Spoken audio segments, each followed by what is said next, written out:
This is the American Forces Network, Europe.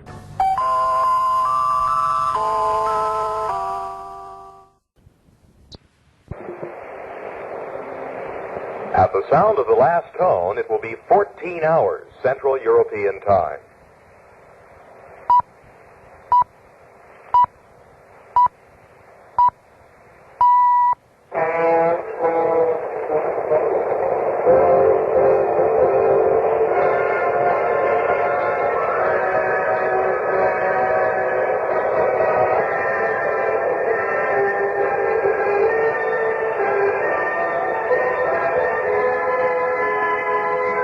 Saturday, as if you didn't know, and here comes your weekend world.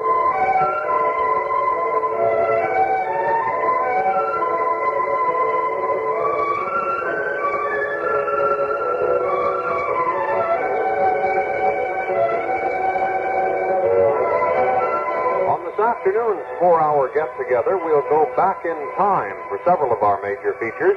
One of the baseball greats of all time, shoeless Joe Jackson, is the subject of a little dissertation by Air Force Sergeant Robert Hood.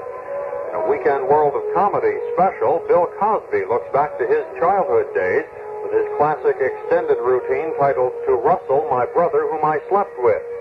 We also have the start of a new AFN series, Mel Blanc's Hollywood Flashbacks, about which more later. Specialist Bill Swisher along the way with such regular pursuits as the Jazz Potpourri, Cinema Scene, Names from Nashville, the Weekend Road Forecast, and Comment, plus the news reporting talents of one Paul Macco with the 2 p.m. headline. Astronauts David Scott, James Irwin, and Al Worden are scheduled to land in the Pacific about 300 miles north of Hawaii shortly before 10 o'clock tonight. AFN's live coverage of the splashdown is scheduled to begin at 9:15 tonight, Central European time. 15 astronauts, David Scott, James Irwin, and Alfred Worden, made a slight correction in their course about half an hour ago, so they'll land right on target for their splashdown tonight. Ground Control in Houston says the course correction was not really necessary because even without it, the Apollo would land within 60 miles of its target in the Pacific. Forecasters still predict calm seas and excellent weather for the splashdown in the target area about 300 miles north of Hawaii. Splashdown is scheduled for 9:46 tonight. AFN's live coverage of the Apollo splashdown is slated to begin at 9:15 Central European time. European time is now 21 hours.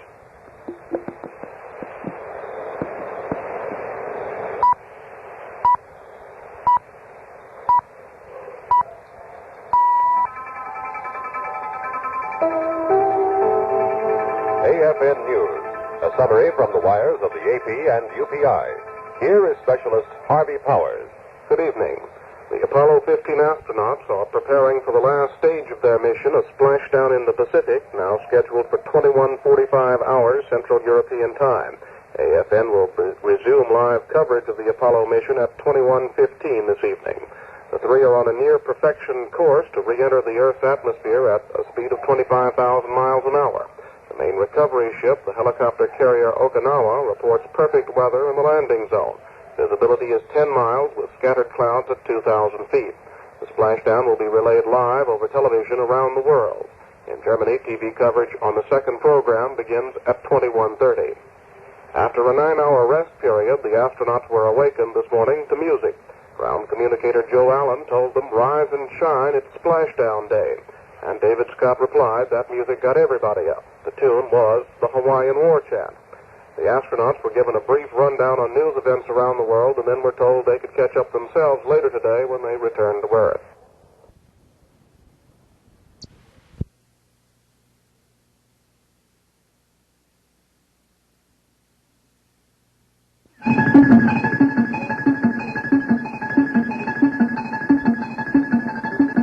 AFN News, the flight of Apollo 15. Good evening, this is Specialist Harvey Powers at the AFN Central News Desk in Frankfurt. Within the hour, if everything continues to go well, Apollo astronauts David Scott, James Irwin, and Alfred Worden will be floating on the Pacific Ocean. Their moon exploration journey completed. In about 2 minutes, the Apollo command module will separate from the service module, and by about 9:32 Central European time, the space trio will begin their entry into the Earth's atmosphere.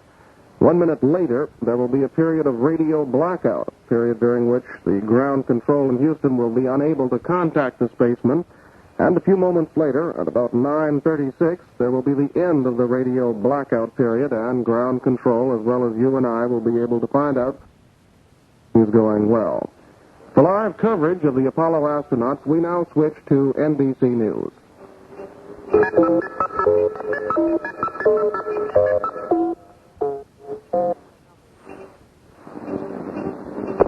NBC.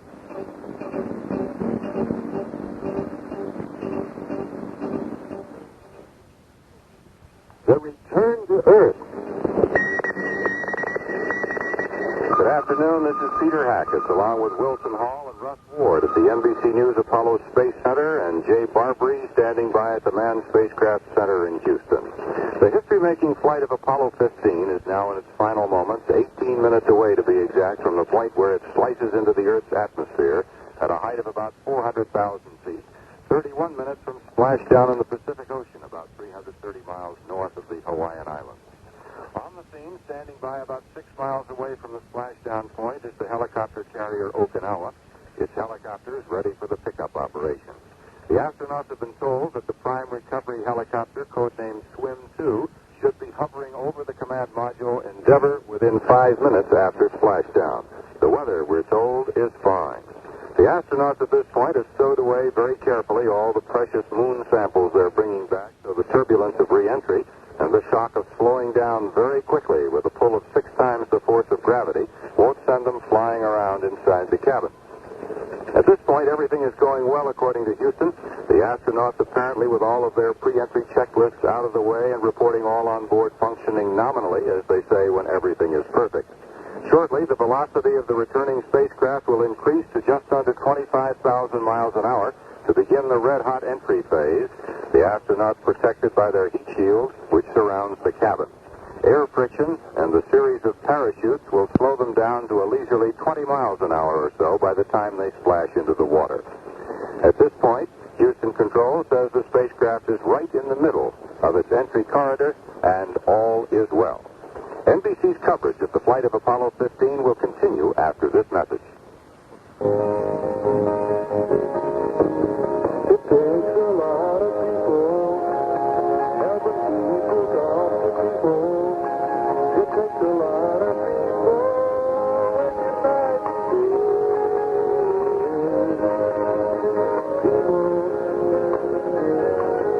helping people, helping other people. That's what it's all about. This is our land, yours and mine, and nobody has a monopoly on it.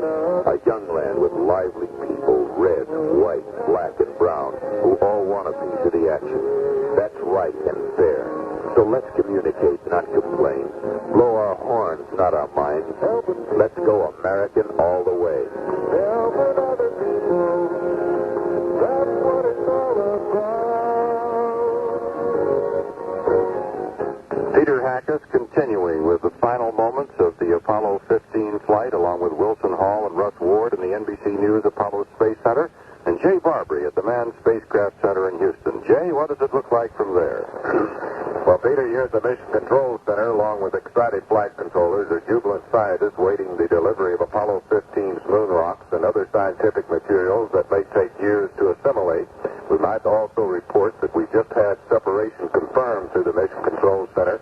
The service module has been separated from the spacecraft, Apollo 15 command ship, we should say, and everything is right on course to come through. Among the rocks filled in sample bag number 196 is a small fragment of rock which the astronauts may believe may be a chip of the lunar crust formed 4.6 billion years ago when the moon cooled from the fires of its creation. The Genesis rock was formed when our Earth was a planet of fire, when there was no continents, no oceans, no air for life to breathe on this planet if there had been life. There was then no Earth as we know it. But a miracle happened. Earth became a liquid planet. It produced an atmosphere with lightning to give us electricity, and from the planet's oceans came life, sustained by an atmosphere, and Earth became the only liquid planet known to man. Down to Genesis Rock may be the key scientists need to discover the origin of the miracle called Earth and just how to care for that miracle in the generations to come. That's why the scientific family waits so anxiously the return of Apollo 15, Peter. With everything moving smoothly, Russ?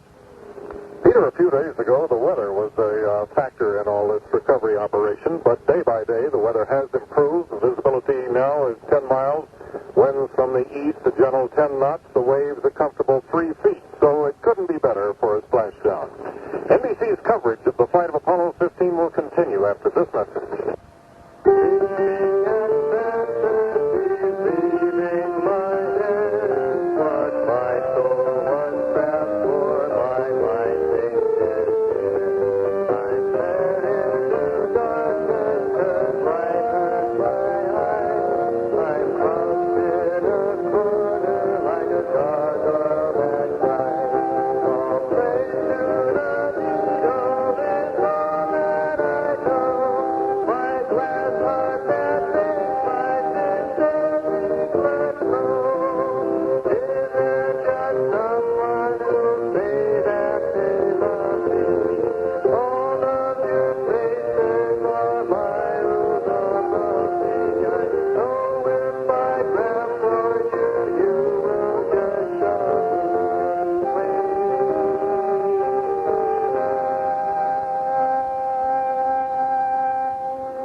Hackess once again, along with Russ Ward, Wilson Hall, and Jay Barbree, bringing to you the final moments of the history-making flight of Apollo 15. It's interesting to note that with the elimination, that is, of the post-flight quarantine, the astronauts will be returning home more quickly than any other moon flyers. They expect to be with their families by about 10 o'clock Sunday evening. They'll stay aboard the carrier today, of course, and the carrier will take them to Pearl Harbor, where they'll arrive about this time tomorrow, and then they're to be flown back to Ellington Air Force Base just outside Houston. They'll be with their families, hopefully, by about 10 p.m. Eastern Time on Sunday. Russ? Just a minute ago, we heard Mission Control announce that the flyers were now moving at a speed of 30,000 feet per second. That figures out to about 20,000 miles an hour. The re-entry velocity for this mission as they enter the Earth's atmosphere will be 24,600. So they're rapidly building in speed now, less than 25 minutes away from splashdown in the Pacific. Wilson? And less than 10 minutes away before they go through the Earth's atmosphere, that air blanket that surrounds the Earth. They go through that at the height of 400,000 feet, about 77 miles, as we say, about 9 or 10 minutes from that time. And as Russ said, they'll be going then about 24,000, or a little more than 24,000 miles an hour. Also generate, of course, heat as they go through that air blanket at about 4,200 degrees Fahrenheit on the front of the heat shield. But the cabin will always remain at 80 degrees, or is it supposed to, certainly. And the maximum gravitational forces, the men will be going over a little 5G. That's again in about 8 minutes from now as they burst through the Earth's atmosphere at about 77 miles above the Earth or above the Pacific Ocean, where they will be at that time. Actually, I believe Houston said that maximum G-force, we're 10 minutes now from entry, could go as high, Wilson, as 6.2 Gs, which is even more than that, and quite a tug.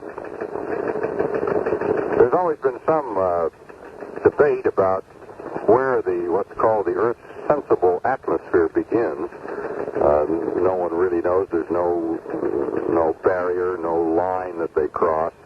But it's generally considered that most of the Earth's atmosphere stops at about 400,000 feet. And for purposes of mission planning, that's what they consider the beginning of the Earth's atmosphere, 400,000 feet, about 80 miles up.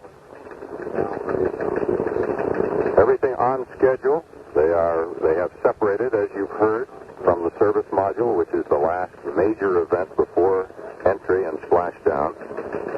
Had they separated some days ago from the service module, of course, the cameras, which were so important, I should say the film from the cameras, which have been taking all of those pictures as they circled around the moon, atmosphere. The service module, as we all know, is burned up and does not return. Luckily, however, as part of the flight plan, as had been long since prearranged, the so-called moonwalk, the space float by astronaut Worden, recovered that film. So now as the service module comes in toward the Earth's atmosphere and burns up, the film is safely aboard the returning command module. NBC's coverage of the flight of Apollo 15 will continue following this message. Approximately 1,500 Americans are either being held as prisoners of war or are missing in action in Southeast Asia. Air Force Lieutenant Colonel Morris Overley is one of 9 prisoners who have been released. Here's his description of a typical prisoner of war experience. I was placed in a temporary prison, which consisted of a little hut on the edge of a village, and this little hut was divided into 12 bamboo cells. I was placed in one of these cells on my stomach with my feet in wooden socks, and I had my arms tied behind me with wet ropes, and I stayed in that position for the next 29 days. Now, my normal weight is 160 pounds, and I estimate that when I came out of there 29 days later, I was down to about 115 pounds. American prisoners of war in Southeast Asia need your help. Their communist captors may respond to your personal appeal. For full information on how both individuals and groups may help our prisoners of war, contact your local Red Cross chapter. The recovery force is on station for the splashdown, which is now about 20 minutes away. For any ships at sea that may be listening, here are the coordinates for the splashdown. 26 degrees, 8 minutes north latitude, 158 degrees, 8 minutes west longitude. That figures out to a little more than 300 miles north of Hawaii. Let's go downrange for reports and bring in the Okinawa. This is Don Blair aboard the prime recovery carrier, the USS Okinawa, LPH-3, now nearly 300 nautical miles north of Honolulu. All aircraft have been deployed. The entire recovery force is in the air. 2 of the helicopters very, very close to the ship are returned. The other 3 are well on their way to points immediately north and south of the expected ground track of the returning Apollo 15. And the weather, well, we've gone over weather before, and we'll cover it for you again. It is just about as ideal as it could be. Maybe a little bit too much cloud, but it doesn't look like it's going to be any problem. We'll be able to see in and out of clouds just seconds apart. The seas are calm as the Pacific is likely to get. The temperature about 80, 82 degrees. Humidity rather high, 59%. Nothing we can't live with. And the winds are very gentle, 7 to 8 knots across the deck. 8 knots right now. So everything is ready here. All the hot kilos are launched and in the air. And the weather is just about as nice as all personnel aboard could hope for. This is Don Blair, aboard the Okinawa. We have about 4 minutes, 4 or 5 minutes before the Apollo 15 goes through the Earth's atmosphere, bursts through the Earth's atmosphere at about 77, 76 miles. And the splashdown time again is still figured to be 4:46 Eastern Time. We might run through briefly what happens as it goes through the atmosphere at about 77 miles, then it becomes a communications blackout. And that starts at about 62 miles above the Earth, and that lasts for, about 3 minutes. After that, the blackout ends. We'll be able to hear them again, and the drogue chutes go out to start slowing it up. They go out at about 40 miles above the Earth, down to 38 miles, and then the drogue chutes go out about 4 miles above the Earth, and then, of course, the main parachutes deploy. That's about 2 miles. That's before splashdown. Again, we're about 4 minutes away before they re-enter. They call it the interface, which means the Earth's atmosphere. And, Jay? In Houston, Jay?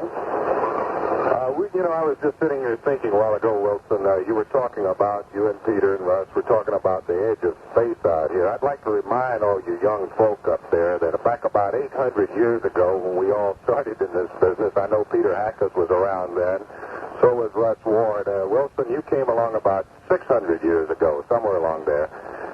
They had an international meeting in which they established the height of space beginning at 60 statute miles.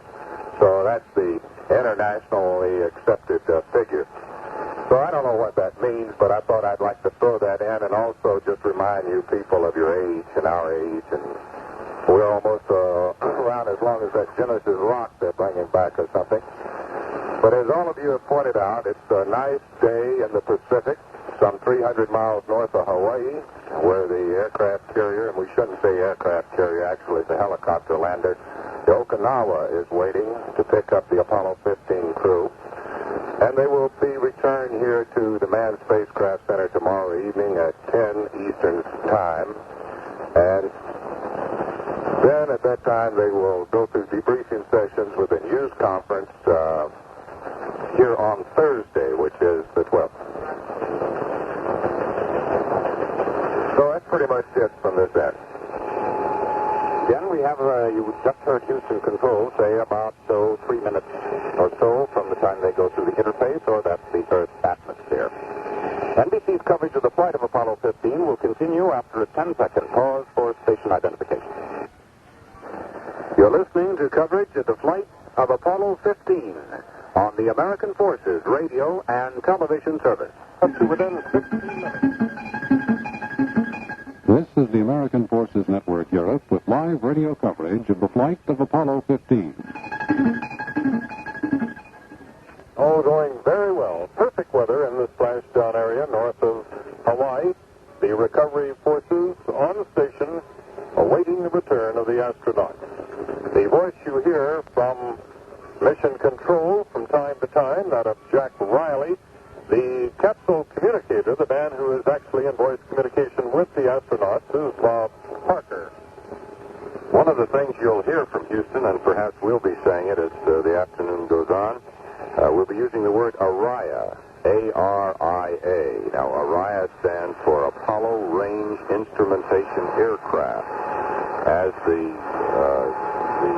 command module comes toward the Earth, and that has happened at this point, communication switches from the command module to this plane, which is airborne. It's an EC-135.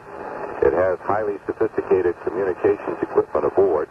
It is in the vicinity of the primary landing area and acts as a voice relay point between the spacecraft and the recovery ships to record telemetry from the command module from re-entry through blackout and splashdown.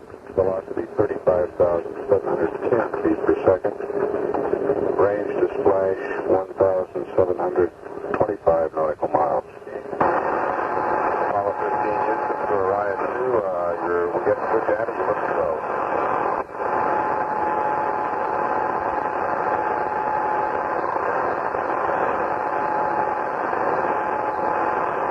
We're listening to live voice communication between the astronauts and Mission Control.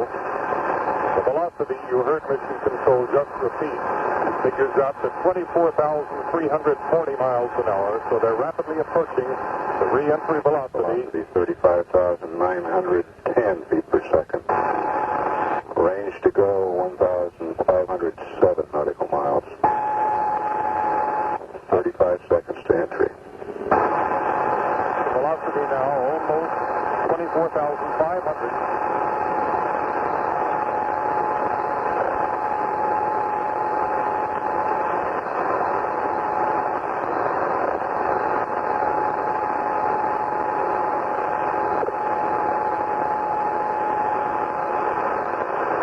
My 36,053 feet per second. Range 1,307 nautical miles. Should be an entry interface.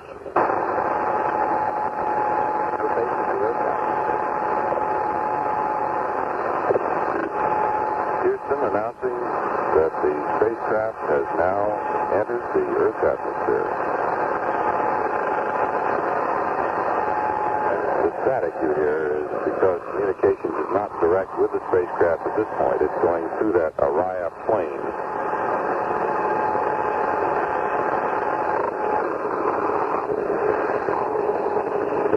NBC's coverage of the flight of Apollo 15 will continue after this message. Officer Career Management. That's an important topic in the Air Force, so important that Air Force Manual 3623 deals with it exclusively. It provides a wealth of information to help speed senior officers supervise young officers in day-to-day contact, in career counseling, and in career motivation counseling. One thing that you, the supervisor, can do is ensure that the young officer has a good idea of what constitutes a good career. What does he want? Where does he want to go with his career? How does he plan to go about reaching his career goals? Helping the young officer create a good career plan is part of your job. And remember, good career management is a cooperative effort all the way from the top to the bottom. Functional responsibility for career management exists at every supervisory and personnel level in the Air Force.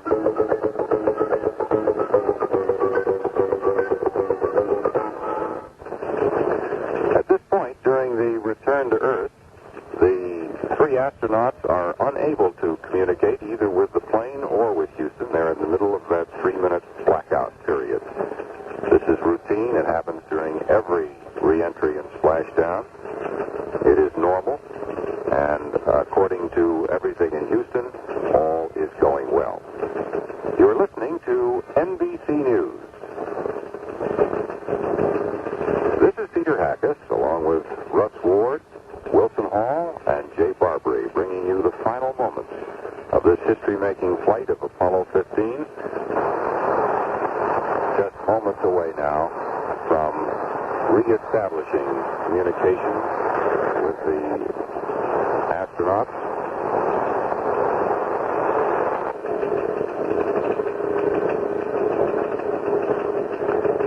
We're about to get a report now from downrange aboard the carrier Okinawa.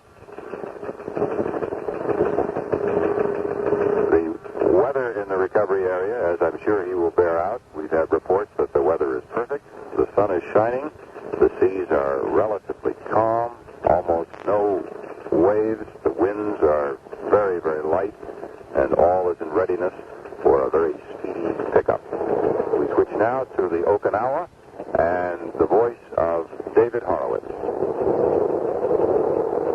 Okinawa is now at a dead stop, about 5 miles away from the splashdown area, which is 332 miles north of Honolulu. 5 helicopters were launched earlier from Okinawa. Those helicopters, among other things, are carrying 2 Navy frogmen photographs. They will be dropped into the water as needed to make sure the command module is kept afloat as they uprighted if it needs to be uprighted, and also to help the astronauts get safely back to the ship, their primary mission, aboard the primary recovery helicopter.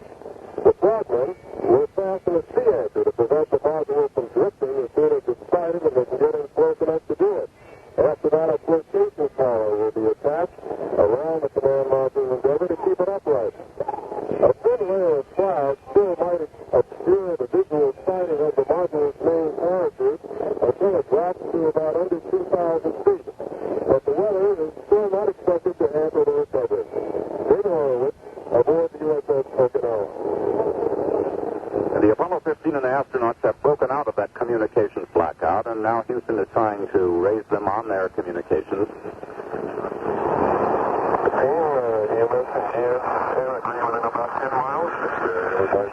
Fine, came right to the communications blackout right on time.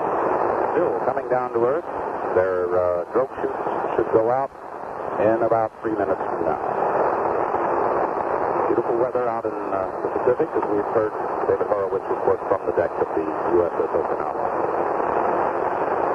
They're coming down closer to Hawaii than any of the other previous moon flights, which means, of course, that they will be coming ashore much sooner. And then with the elimination of that incubation period, so-called, the period during which the returning moon men have been quarantined up till now, with that out the window, that 3-week period gone, the astronauts now will be home and with their families by tomorrow evening. The recovery ship has radar contact. Russ? Showing range about 100 miles. The drogue chutes, the pair of drogue chutes that are deployed in just a matter of a couple of minutes now, are not intended as parachutes in the common sense. They're used to, in effect, stabilize the spacecraft to put the blood in forward, so when the main chutes are deployed, they will come out without fouling. The drogue chute due to come out now in at just a few minutes.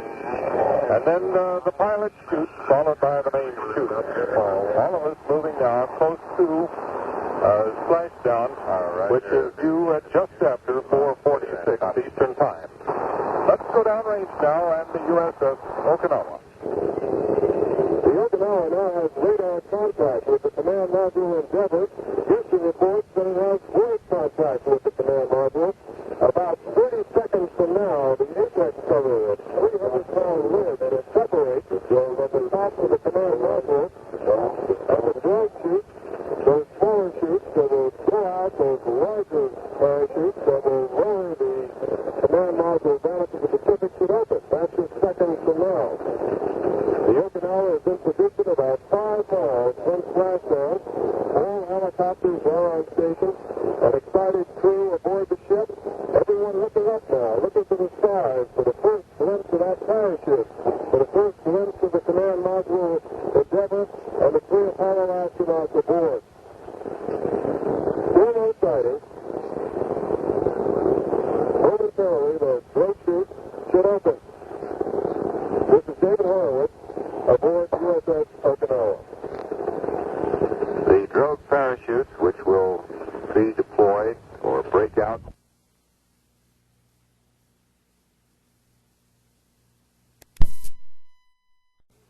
The command module has been spotted on radar and is being tracked. Those are the 2 key items that we've been listening to before. Everything's going well. The last few minutes of this flight going as well as most of the rest of it. A truly fantastic flight. Amazing to think that the speed is slowed down from something near 25,000 miles an hour. Drogue chute now. Drogue chute here. Drogue chute again to orient the command module for the main parachute spot. It's an exciting moment aboard the carrier. For the sailors, everybody aboard, scanning the skies, and a great shout goes up when the first person spots the parachute. The weather apparently excellent.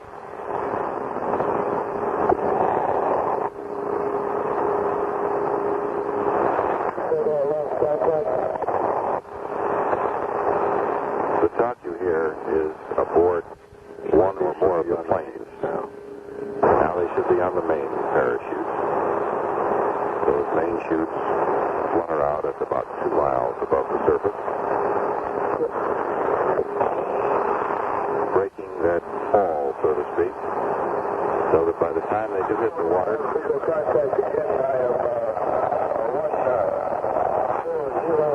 instead of nearly 25,000 miles an hour, they slowed down to a little over 20 miles an hour. Gives them a splashdown velocity, roughly that of what it might be. And there now, apparently someone on the ship has spotted the parachute, and it is now on its final mile or so down to the ocean surface. 15, we've got a visual on you on the screen here. Again to the Okinawa. The ship has made some visual contact with the main parachute with the command module Endeavor, but it's obscured somewhat by a cloud cover, which is laying about 2,000 feet above the Pacific Ocean. The astronauts, though, have made contact by voice with the helicopters, and everything is reportedly fine. We're still waiting to see those parachutes, and they shouldn't be too hard to see. The canopy of those chutes are 83 feet, and it's on a line about 131 feet above the command module.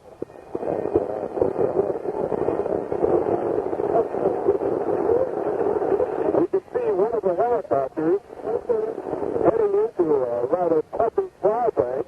In fact, we've got 2 helicopters heading up. One of them being the twin helicopter with 3 frogmen aboard.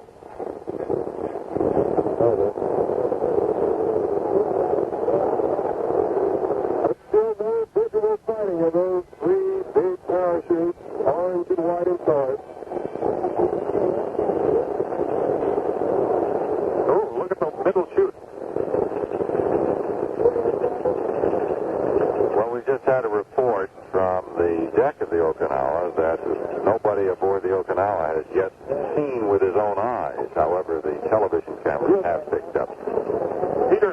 chutes have blossomed, but the center chute appears to be fouled slightly. I don't know what this is doing to the splashdown velocity. Those three orange and white parachutes lifting slowly into the sea. The astronauts report that they're in good shape. One of the chutes is slightly fouled. Beautifully against a white puffy cloud out here in the Pacific, about 330 miles north of Honolulu. The design engineers have taken that all into account, Everyone rushing to the front. and they can come down quite safely with two chutes. Down into the Pacific. One of the parachutes apparently did not open fully, but that will cause no problem. It just won't slow the command module's ascent as much as it ordinarily would have. With three parachutes, the command module would have come down at about 32 feet per second. Now it's coming down at 36 feet per second. And it's designed to work with two parachutes. The landing might be slightly You're higher, listening to NBC but no News. problem to really expect it. This is Peter Hackess, along with Russ Ward, Wilson Hall, and Jay Barbree, bringing you the final moments of Apollo 15. But those parachutes Let's listen now to a report from the carrier Okinawa. 2 to 3, maybe 4 miles from the ship. There's very little wind out here. And the ship is just gently lowering that command module down. The astronauts report that they're in good shape. And the recovery helicopter with the 3 Navy frogmen aboard now moving into position.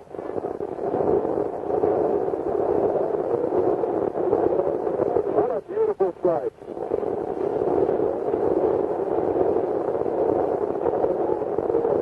And there was impact, splashdown, and you can hear the cheering of the men on this ship. And aboard the USS Okinawa. It might have been a little bit of a hard landing, but it was a beautiful landing. And there you see the helicopter moving into position that will drop the frogmen into the water. That will start the recovery operations of the command module Endeavor and its 3 astronauts coming back from the longest and most challenging trip to the moon. This is Peter Hackett, NBC News. Continuing with NBC Radio's coverage of the last few minutes of the flight of Apollo 15, as you heard a moment ago, the command module has splashed down in the Pacific, as advertised, as they say, at 4:46 p.m. Eastern Time. All is well aboard. They came down the last little way under 2 parachutes instead of 3, which made their landing perhaps a little hard, gave them a few more miles per hour, perhaps about 25 miles an hour instead of the scheduled 22 miles an hour. Presumably that has had no effect on the astronauts inside.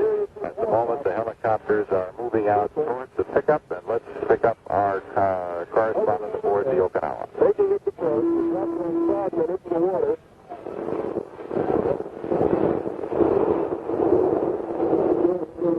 Houston is Okinawa is still about 7 miles from the command module, which is in perfect position.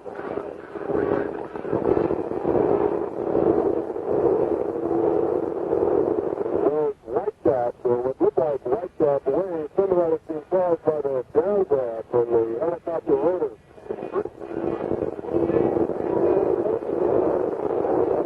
One of the helicopters is moving in an attempt to recover that parachute, which could swell up operations if it's not cut loose in that module. It could drag the command module a little bit out of the sea. It can also foul up the frogmen as they attempt to attach the flotation device to the outside of the command module. 2 helicopters in position.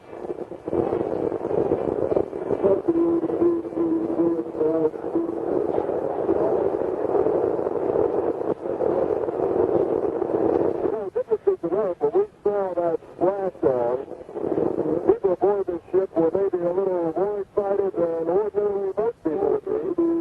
So back on launch day on July 26th, about 3 hours after liftoff from the Cape, we saw the command module from the Apollo 15 straight through the sky over the ship at about a height of about 90 miles, going at 18,000 miles an hour in the last of its Earth orbit before it went into trans-lunar injection, headed toward the moon.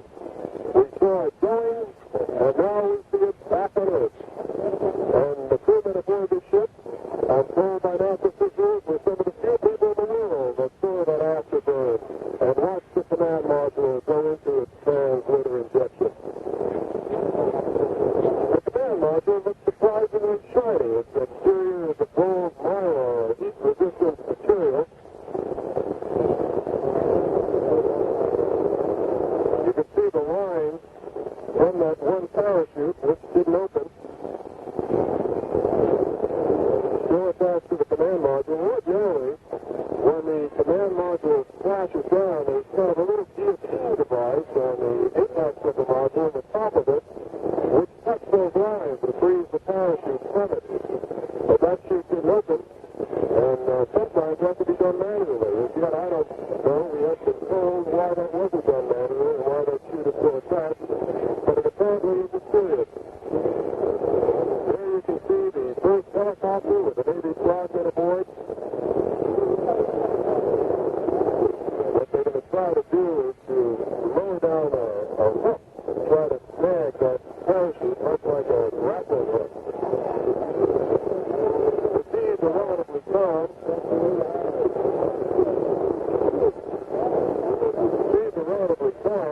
And there's very little wind. Usually, the helicopter pilots like a little wind because it makes it easier to hover over the command module. The frogmen also like some waves because it makes their job a little easier when they're in the water in terms of attaching the flotation power to the module. Recovery operations by these helicopters being carried on by Naval Helicopter Squadron 1 from the Imperial Beach Naval Air Station in California.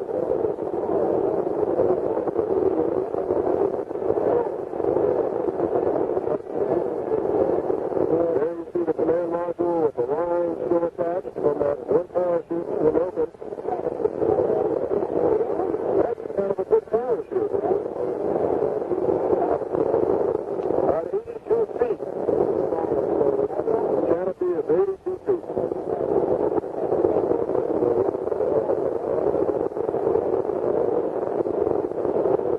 And it has a line on it that's about 131 feet long.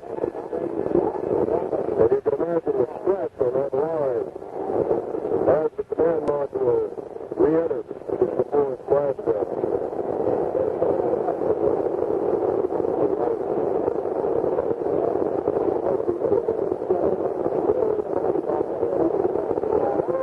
The three astronauts in the command ship Endeavour now have been on the surface of the ocean 6 minutes, exactly 6 minutes. The helicopters were right there when the spacecraft splashed down. It came down on 2 chutes instead of 3. One of the chutes was fouled.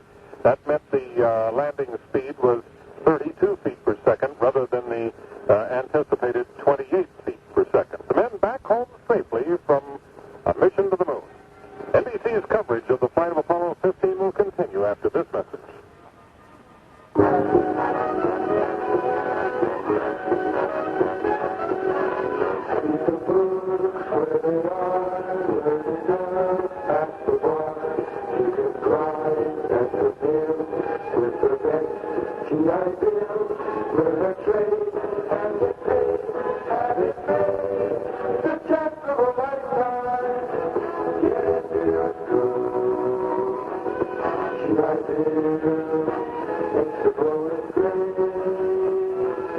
If you want to get a master's degree or a law degree, perhaps go to acting school. The GI Bill can pay the way. $175 and more a month. Look into the GI Bill. You'll like what you see. Get into your school. The chance of a lifetime. Get into your school. GI Bill. It's the bonus grade.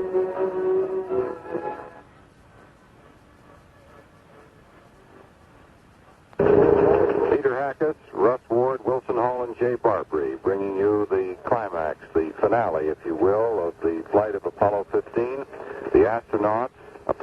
good shape, still inside the command module as it rests on the water.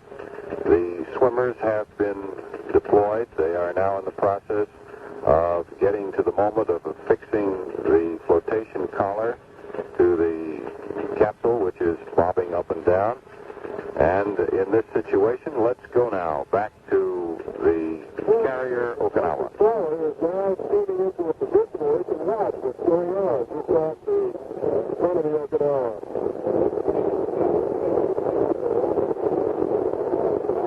The sea anchor is now in position. Its main job is to prevent the command module from drifting. As that command module pushes a little bit in the sea, which is relatively fun, the bottom of it is black. When it left Earth, it was white.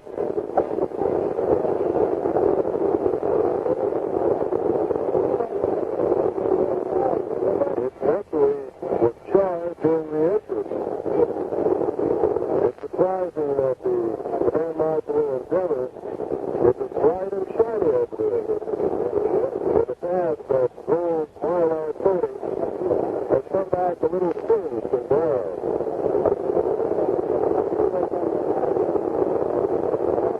There are 5 windows in the module. At this point, what the astronauts have probably done is turn their ventilator system on, and now have inflated manually a switch which activates an air suppressor and inflates some bags, nylon bags, which will help further keep the module in an upright position, although there's no danger of the module either tilting on its side or turning over in these calm seas out here in the Pacific.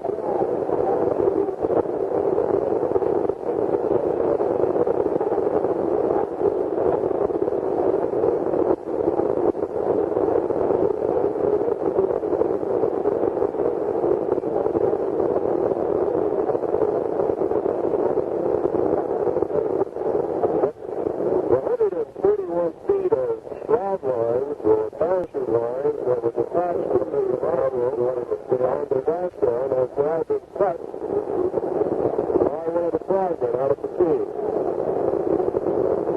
These pictures are coming to you from a special photo helicopter, which is out there with the primary recovery helicopter and one of the helicopters carrying the Navy frogmen aboard.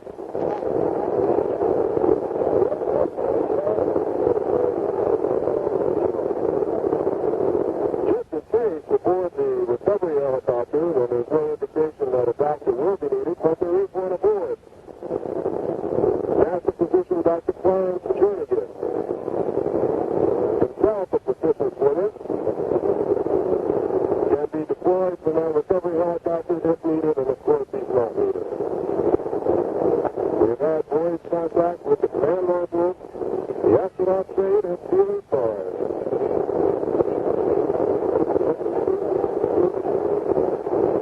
It's interesting to note that with the cloud cover around here, that the sun just seems to be peeking through some clouds and glowing off that shiny golden color mylar exterior of the command module.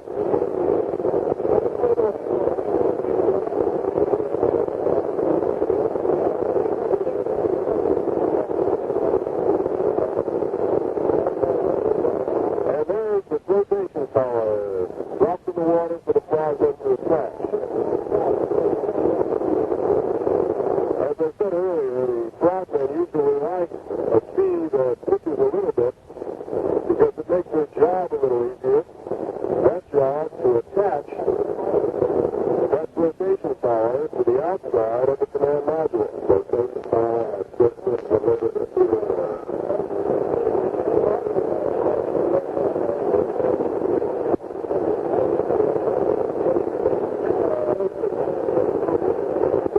And now that the carrier is about 8,000 yards from the Endeavor command module.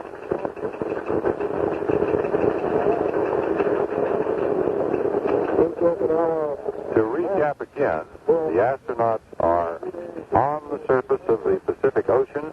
They have reported they are in good physical shape. The helicopters are hovering over the command module Endeavour. The swimmers at this moment are beginning to attach that inflatable rubber affair which goes underneath it to stabilize the flotation collar, stabilizes the command module. And within a matter of some minutes now, they will be making their way via helicopter to the deck of the carrier. NBC's coverage of the flight of Apollo 15 will continue after 5 minutes of late world news. This is Specialist Harvey Powers at the AFN Central News Desk in Frankfurt. As NBC News just reported, the Apollo astronauts are in the water, still in the capsule, floating around in the mid-Pacific north of Hawaii. The frogmen are in the water, attaching the flotation collars to the capsule, and AFN News plans to stay with live coverage of the Apollo splashdown and recovery operations as long as it's provided by the major American networks. We intend to stay with them as long as they have the astronauts still in the water. As soon as they get them on the deck of the carrier Okinawa, we will resume our normal programming. And in just a few moments, we'll bring you an update on all the world's happenings. Watching my television monitor here in the studio, we see that one of the flotation collars has already been attached. Central European time is now 22 hours.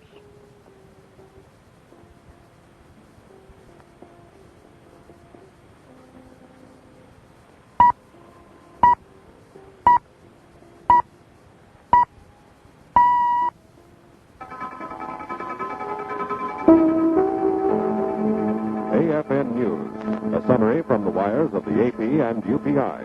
Here is Specialist Harvey Powers. Good evening. The Apollo 15 command module successfully splashed down in the mid-Pacific right on schedule about 15 minutes ago. The capsule is floating right side up, and Navy frogmen are preparing flotation collars to give the three astronauts some stability in the water. Only 2 of the 3 parachutes that lower the capsule into the water opened. This poses no problem, but the non-working parachute failed to detach from the capsule, and the lines from the parachute could be a problem for the frogmen. So far, there has been no effort to remove astronauts Scott, Irwin, and Worden from the capsule.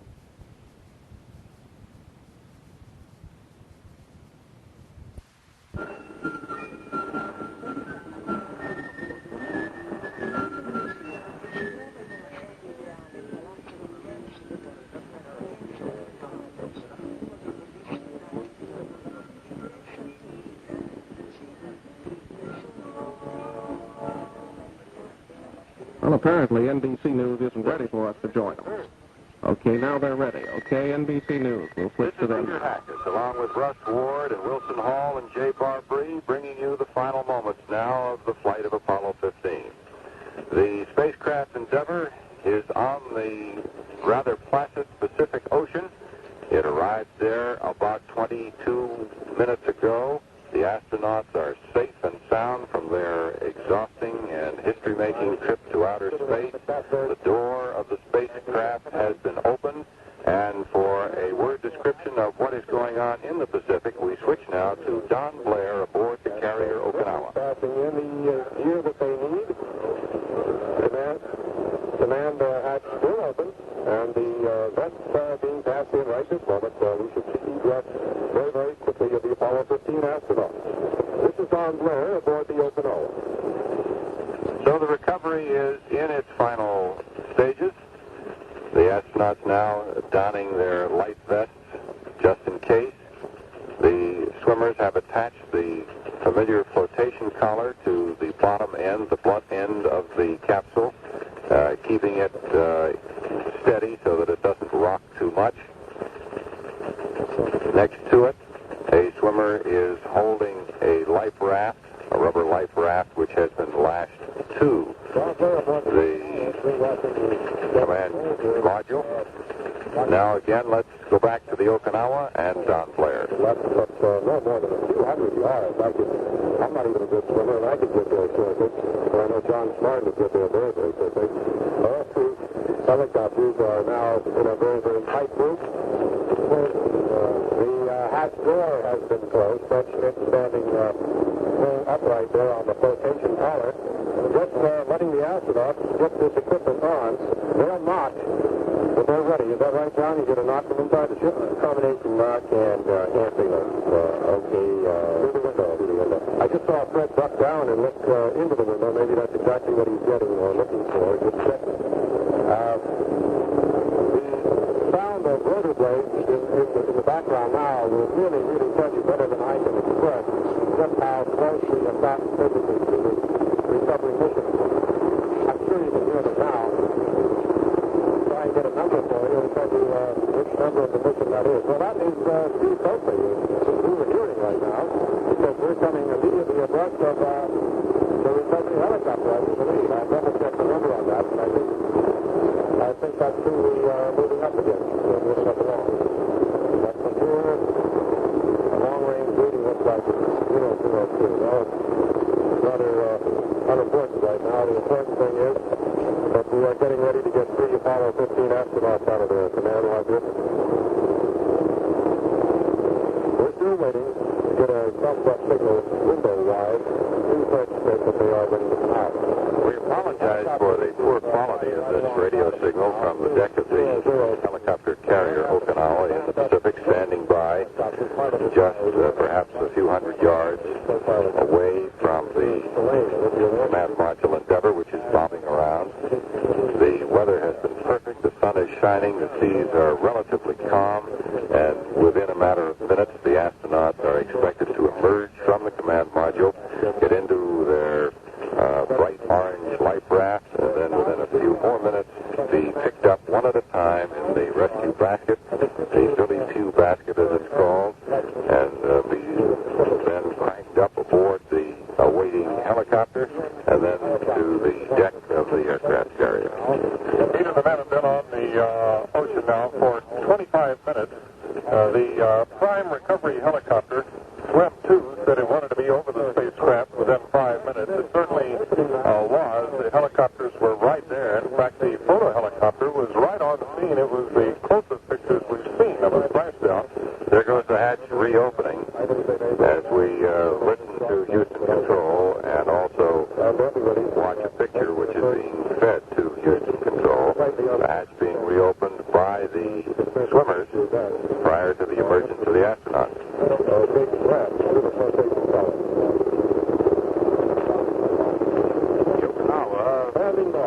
It's less than a half a mile away now. It's steamed in, of course, closer. The first astronaut now out in the life raft. We don't know which one it is. We know, however, that it would not be David Scott. He traditionally is always the last one out, the mission commander. One man in the life raft, 2 to go. It'll just be a matter of minutes now before all 3 are out in the life raft. Let's go back to Don Blair aboard the Okinawa. He extends to these crew members. Number 2 astronaut taking a quick step across that double tube and now sitting himself down on the outside edge of that raft. Number 3 astronaut into the raft, so everybody is out of the Apollo 15 spaceship. This is Don Blair aboard the USS Okinawa.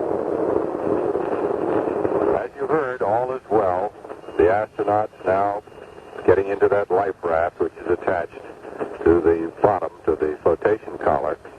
And in just a few moments, one of the 2 helicopters, which is hovering over the command module Endeavour, will move in, will lower the so-called Billy Pew basket, and the first of the 3 astronauts will be hauled aboard. It's all done automatically, of course. There's a mechanism at the rear of this helicopter, which is operated by the 3rd member of the 3-man helicopter crew. And he will be bringing the astronauts up one by one. When all 3 are aboard, they will be taken on a long, slow trajectory over to the ship. I asked about this long time, seemingly long time, actually it's a matter of a couple of minutes, why they don't just come immediately to the ship's deck, and the answer is that this allows the doctor aboard, the NASA doctor, to give them a very cursory preliminary check and just to see that all is well. And he does that during the time it takes to go from the command module to the deck of the carrier. started to say it's been about 12 days and 8 hours since they have touched land, but of course they haven't touched land. What they're doing is touching the Pacific Ocean. The astronauts, the 3 astronauts, in a rubber raft, next to the module, next to the Endeavour, waiting to be picked up, as Peter said. Jay? Sure, I don't think you've got it yet. One of the astronauts has come over to help us do the job. And I don't know if that's all close. Is it not? Can't really tell from you, John. Can the astronauts safely on the Pacific, safely out of the Endeavour, safely into a life raft being just about to be picked up, taken back to the deck of the USS Okinawa, the helicopter carrier, which is now only a few hundred yards away. In spite of that, they are waiting in recovery 1, which is coming in right now. The basket is already in the lowest position. That 22 basket is down where it belongs. This means the astronauts are ready to climb into that basket, get into the helicopter, and their arrival on the deck of this ship, the welcoming ceremony, probably no more than 5 or 10 minutes. The 3 men are safely on the Pacific. We're in the final stages. Now the basket, the little cage, is being lowered from the helicopter, and we will continue with our coverage in a moment. You're listening to NBC News. This is Russ Ward, NBC News, Apollo Space Center. Continuing NBC's continuous coverage of the recovery operation in the Pacific, the 3 astronauts safely down from their 12-day flight. The first astronaut has been recovered, picked up aboard the little basket, and is safely aboard the helicopter. The basket has been lowered again to the frogmen who are aboard the life raft. Let's listen to Houston Control. Well, at that moment, Houston Control cut out. So now the second astronaut is aboard the Billy Pugh recovery net. The signal has been given to hoist away, and momentarily he will be lifted. There he goes. We're not sure which one that is. The third, number 3 astronaut, of course, is David Scott, and he is sitting aboard the raft. Apollo Control that says that the first one into the helicopter was the commander himself, David Scott. Was, yes. That's something new. Scott is aboard the helicopter, and the second man, whom we cannot identify from the thousands of miles between here and Hawaii, is just about to get into the helicopter. The weather is beautiful. The sun is shining, the sea is calm. The astronauts apparently not seasick from the few minutes they stayed on the surface bobbing around. The weather is all...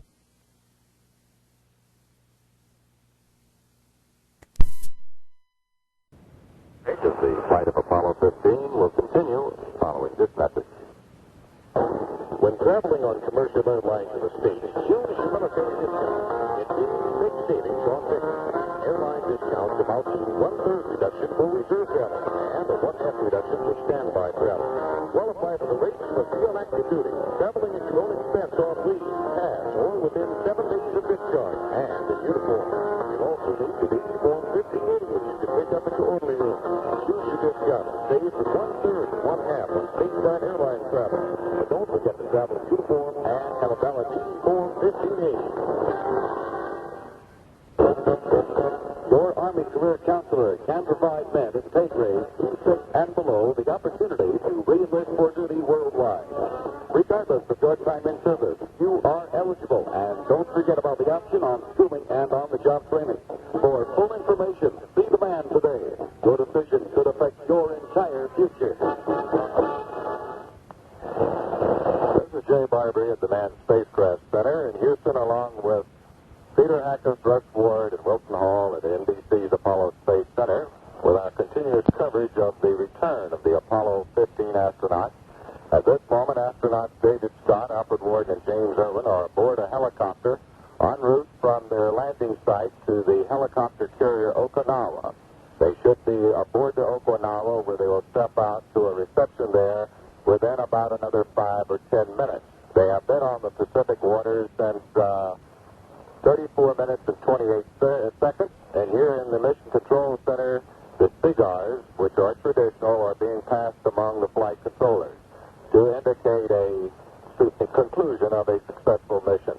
Let's let's go back to the recovery area and correspondent Don Blair. Widespread team now with the two main helicopters of this particular mission at the moment heading away and far out in port. We look over to the left where the command marker is placed very serenely on the classic blue Pacific right now with the standby twin helicopter staying right on station. It's just a few miles in back of that, looking almost to be on top of it. The little Soviet tug, the Malta, is here. And coming around to be the first one to land here on the decks of the Okinawa is 005, the photo helicopter we haven't mentioned already has been piloted this morning by John Quarterman, Lieutenant Commander John Quarterman from Brunswick, Georgia. His co-pilot, Lieutenant Junior Grade Ron Martin of Roanoke, Virginia. Here they come. You'll hear the blades. And when the blades get so darn loud that I can't even hear myself think, it's going to be superfluous for me to talk, so I have to be quiet for a moment. And the helicopters will tell the story themselves, as I'm sure he is about to closer and closer. Here comes photo helicopters to fly.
Happy Astronaut. That's the word from the pilot of Recovery 1, Commander Steve Coakley, Cuba Vista, California. It's his 60th anniversary today.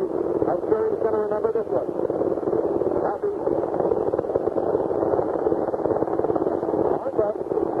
Congressman, 4-star General, high-ranking naval. A great deal of helicopter noise in the background as Don Blair describes the return. The prime recovery helicopter is about to touch down. We're moving in very closely now. We can hear mission control. Let's give a listen now.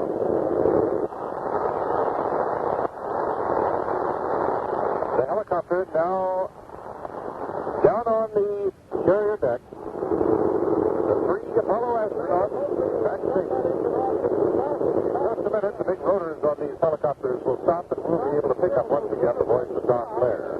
There will be a little ceremony here on the deck. The men have reported they're all 3 in very good shape. No doubt very anxious to get back to Houston.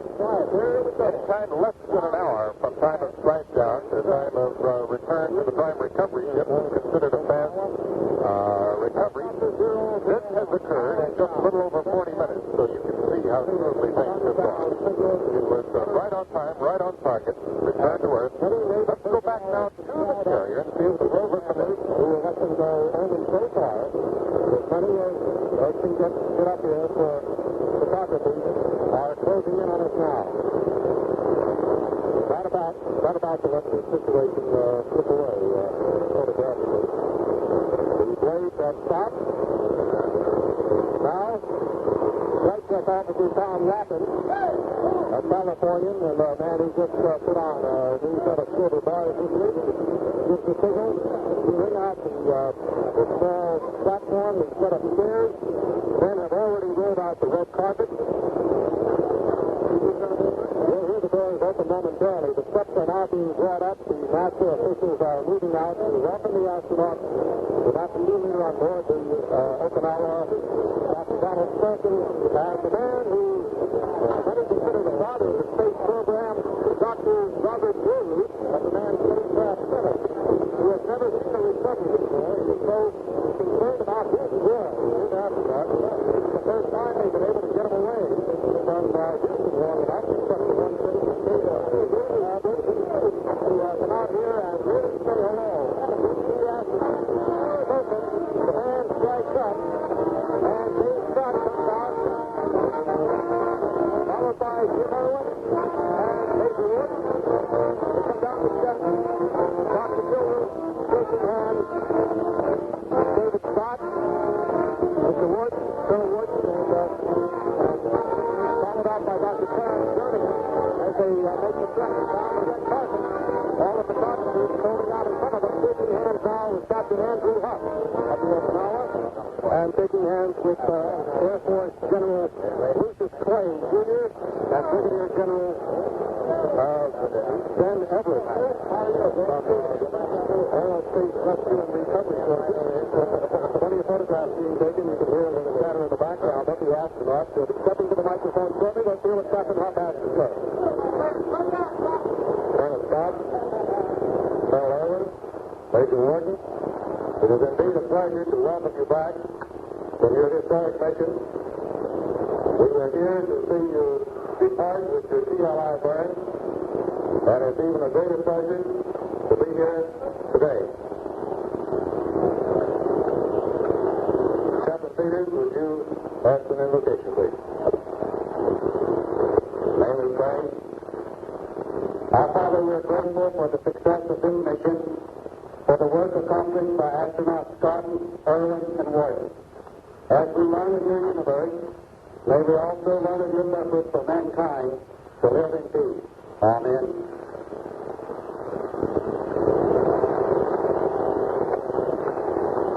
Well, John, what can we say here in the recovery force but how great it is to have these 3 magnificent astronauts back here on the primary recovery ship.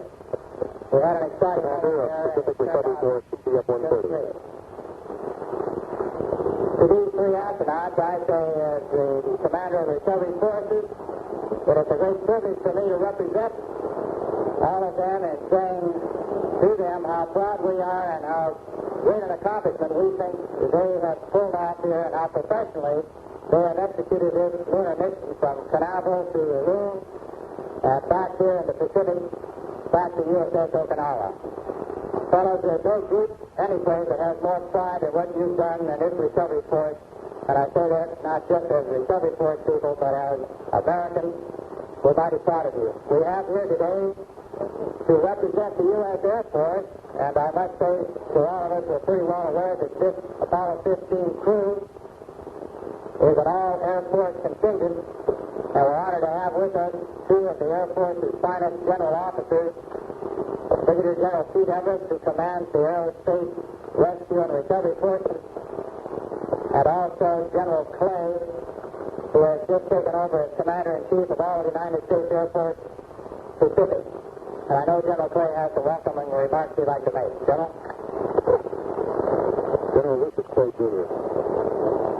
The ceremony aboard the deck of the Okinawa as the three astronauts back safely from their trip to the moon. NBC's coverage of the flight of Apollo 15 will continue after a 10-second pause for station identification. This is the American Forces Network Europe with live radio coverage of the flight of Apollo 15.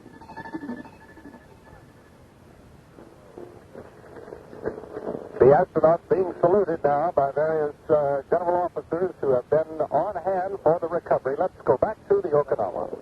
Apollo 15 represents the culmination of a superb team effort on part of so many elements of our national life. The Executive Department, the Congress, scientists, and engineers.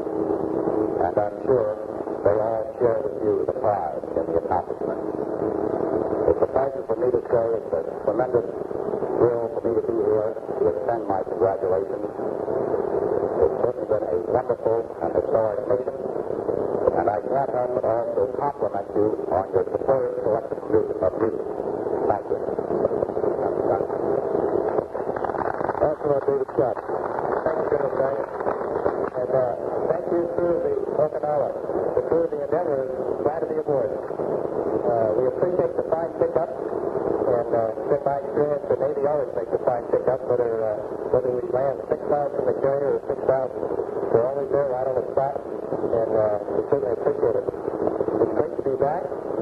We've had a great time on a trip. I think we accomplished a lot. We've had a lot of support from a lot of people, and I'd just like to say that we appreciate every bit of it, and we could not have done the mission. We couldn't have gone one step without the support of the many, many thousands of people involved.